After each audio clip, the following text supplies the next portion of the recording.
A Chicago alderman tonight says the migrant crisis in Chicago has brought an increase in crime, drugs, and panhandling near a temporary shelter in his ward. He goes on to say the city simply cannot use hotels and police stations for permanent housing. NBC5's Vi Nguyen tonight with some possible solutions. Second Ward Alderman Hopkins says his office has been addressing complaints and problems taking place at the Inn of Chicago in Streeterville. It's one of 15 temporary shelters set up across the city to house new migrants. We're seeing increase in prostitution, narcotic sales. Occasionally there's a fight. Certainly the stores around the immediate area have reported shoplifting. Chicago police officers from the 18th District can be seen patrolling this evening in front of the shelter where 1,400 migrants have been staying since arriving from Texas. The alderman says the problem needs to be addressed by the federal government.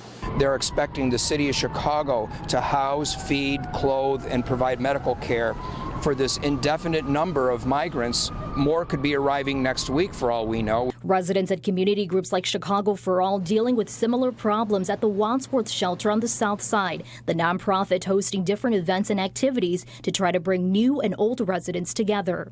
How we can work together to amplify those concerns and call for action from the city is important. Illinois Attorney General Kwame Raoul now urging the Department of Homeland Security to take immediate action as seen here in this letter. He joined a coalition of 19 attorney generals pushing the federal government to expedite work permits for new arrivals. While Illinois waits for an answer, this Woodlawn resident believes resources should be directed to Chicagoans first.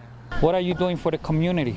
You're not doing nothing for the community. You're not doing anything better for the community. 20th Ward Alderman Jeanette Taylor is hosting a listening session next week. Residents will get a chance to bring up any questions or concerns that they have regarding the shelter here. That meeting will take place next Thursday at 6 p.m. at Fisk Elementary. Reporting in Woodlawn, Vi Nguyen, NBC5 News.